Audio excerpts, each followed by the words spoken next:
I have no idea why I'm here. Hi, I'm Dain Dunston, a member of the Reservoir Leadership Advisory Council, and we're working to build a more sustainable leadership culture.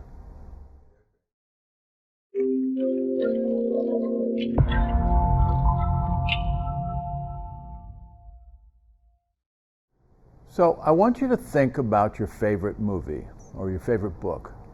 Any story that takes a hero on a journey to find out who he or she really is. What Joseph Campbell says is that every story is a journey to discover yourself, and that's why we follow them, that's why we love the characters. When Harry Potter takes off with Hagrid, he's not looking to become a wizard. He doesn't know anything about that part of his life. He just wants to get out of this crazy family that has adopted him.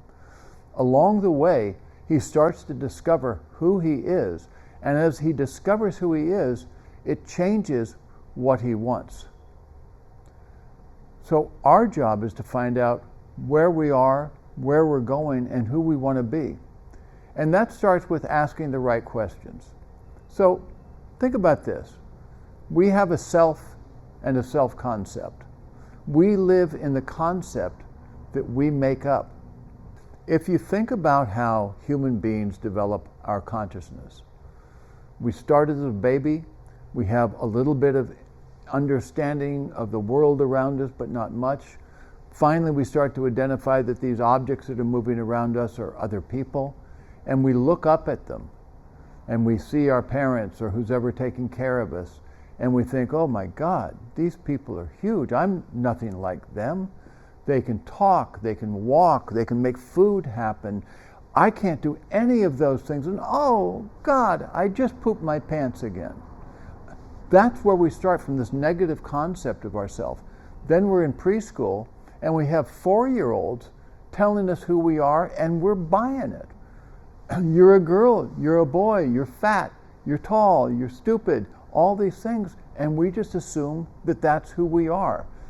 And then our parents, bless their hearts, they love us, but they're just human beings too. So we assume that they're perfect in all things. They drive us crazy because we think we're doing everything wrong, we must be no good.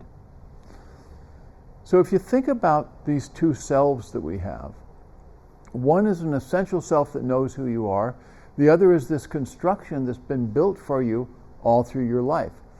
The essential self is a self that's watching you throw a plate across the kitchen and scream at your spouse. And it's looking at you kind of with amused curiosity. Whoa, look at you. You're really making a mess here. What's going on with you? It loves you. It's not upset, but your synthetic self has no idea that self is there. So how do we turn that around? We do it by changing minds. We move from that synthetic self into the essential self, and we do that with a few questions. Let's start right at the beginning. Questions that are about navigating the self and locating who we are. Where am I, and why am I here? Where am I could be, I'm in a studio right now and I'm talking to a camera. It could be, I'm at a point in my career or I'm at a point in my life's journey that's brought me to a certain level of responsibility and understanding. Or it could be really internally. Where am I in my head? I'm a little confused, I'm a little unsure, I'm not sure what's going on, I'm feeling tense. Perfect. And then why am I here? Could be because I made some mistakes, now I've got some stuff I got to clean up, I'm nervous about that. That's one way. The other way can be, now that I'm here, what am I called to do? So, where am I?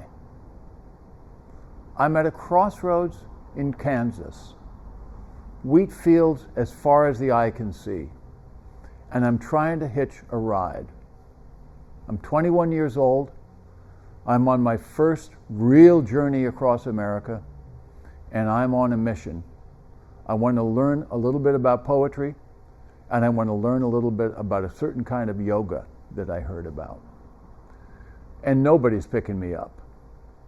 A long hair by the side of the road is not likely to get a ride in the center of Kansas in those days. So I'm about to walk up the on-ramp, see if I can flag down a truck, or maybe there'll be a Volkswagen bus full of long hairs. And then across from me, coming down the off-ramp, I see a pickup truck. He pulls to the stop sign, and I see him looking across at me. And then he pulls forward, stops by me, and invites me to get in. So I throw my backpack in the back, I get in with him. He asks me where I'm going, and I give him a little story about him going to New York and look for some things.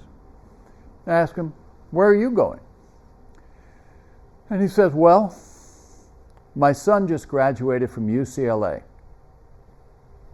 And he called me last night, and he's not coming back to work on the farm. He's not going to help with the farm, and he's not going to take it over. So I'm going down to the county seat, and I'm going to declare bankruptcy. And in that moment, I had the most profound sense of why I was there, why I had been picked up, and what I needed to do if in any way I could. Because I had just walked out of the University of California at Santa Cruz and begun this journey. And if anybody could explain to him, give him any sense of what it meant to be a 21-year-old in California in 1970, it was me. And if I could help him access his own sense of adventure and possibility, maybe he would be able to understand his son.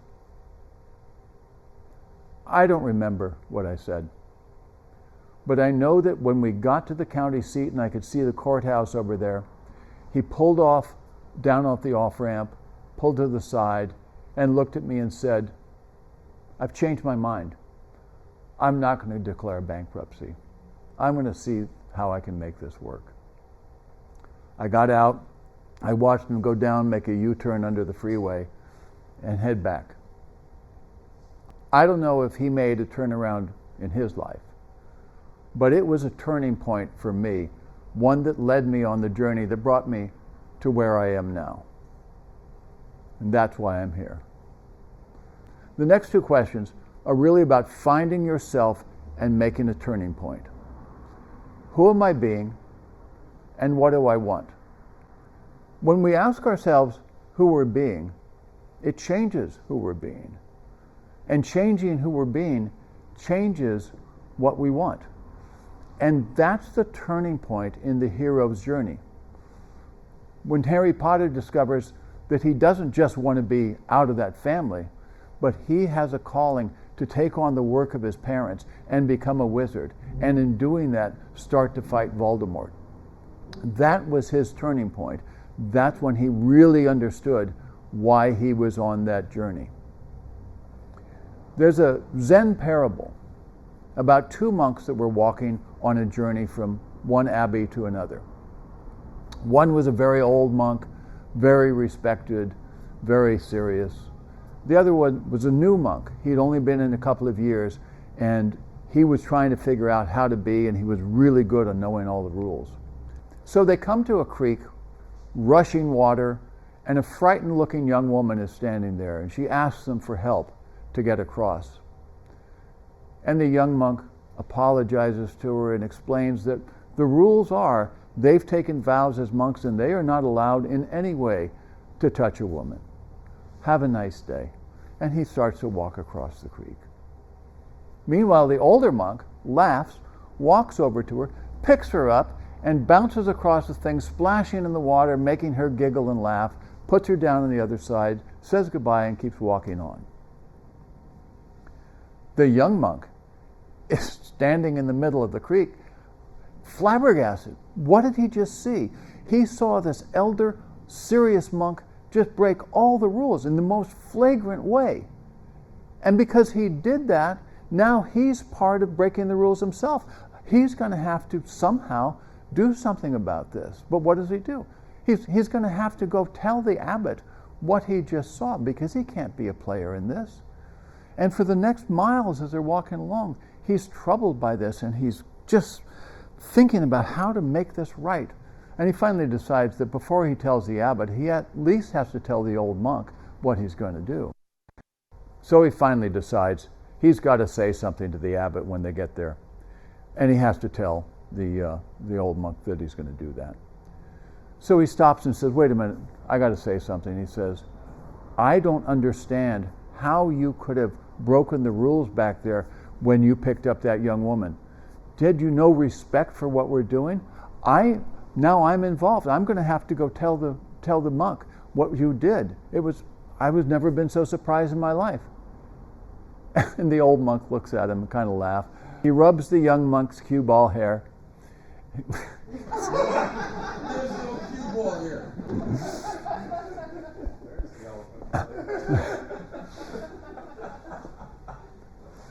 So he stops and he says to the old monk, I can't believe what you did back there.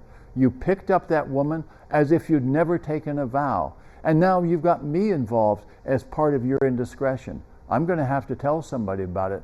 But I just want to know, what were you thinking? And the old monk kind of smiles at him, rubs his cue ball head, and says, that woman? I put her down 5 miles ago. Why are you still carrying her? That turning point is what moves the story forward for you.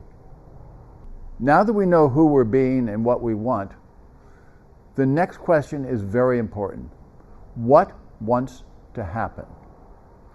Is what we want in relationship to what the world wants and what's going on around us? You see, when you change your internal state, that changes the external state.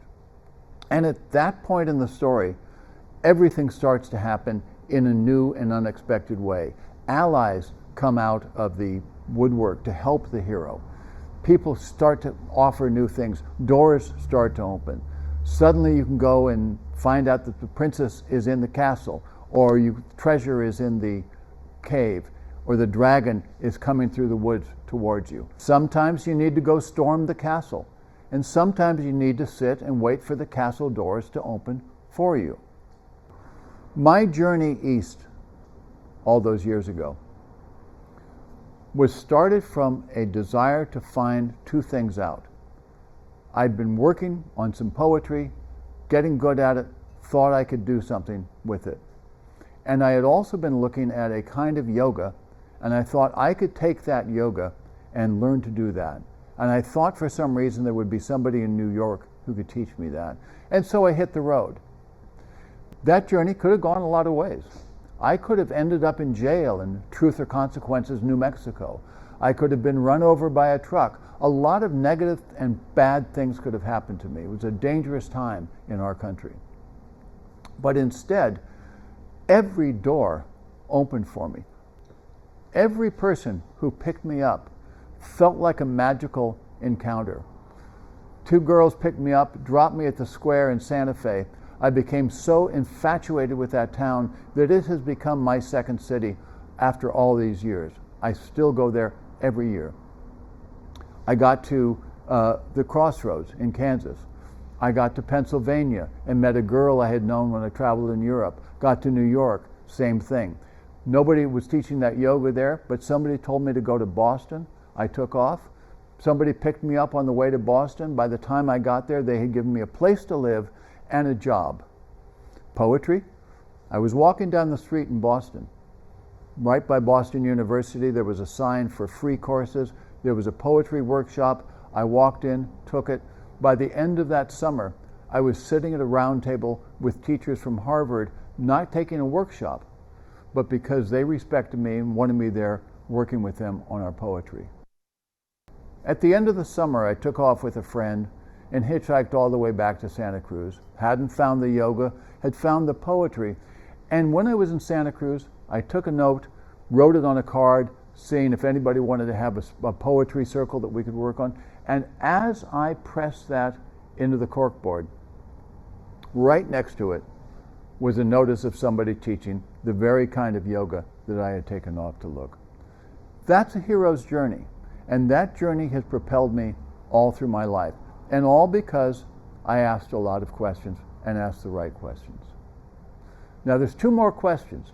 The next one is very important. What don't I know? Or another way of putting it is, what are the things I think I know that might be completely wrong? It really comes from not going into the trap of knowing yourself. The two monks, think of them as one head. The young monk knows everything. He's right in there. He's learned all the rules. He's determined to be the best Zen monk ever. And to him, he thinks that's by knowing the rules. The old monk knows that none of those rules matter. That was just to get you trained in the beginning. He's forgotten all those rules because he's living in his quiet mind of a Zen monk. And that's what he needs to do. So that question's about your head. The last question is about your heart. How does this feel? When you're in your essential self, you have a strong sense of where you are and how you feel. You're in the present moment. You're in the quiet mind. You know how to do the right things. So I've gone through these questions. I've talked to myself about where I am and why, who I'm being and what I want, what the world wants, what wants to happen, and what do I know, what don't I know. The final question is just to say, is that true? Did I make it through? If it feels great in my heart, then great, I'm there. And if it doesn't, then where are you? Think of it as a practice. And there's really 4 levels of mastery here. Number 1, the highest level, things happen that would have gotten you really upset. Now they just sail right past, don't affect you at all. Level 2, you can feel them. They're trying to get you, but they go right past, they don't hook you. Level 3, they hook you, but you're able to let it go really fast. And level 4, you need to send flowers and a note of apology. But that's okay, because we're all working on this and none of us is perfect. Right now, we live in a world where leadership is at a crossroads. We need people who know their own minds, who know who they're being and what they want, and can be the heroes who help us get there. That's your hero's journey. Make it a great one.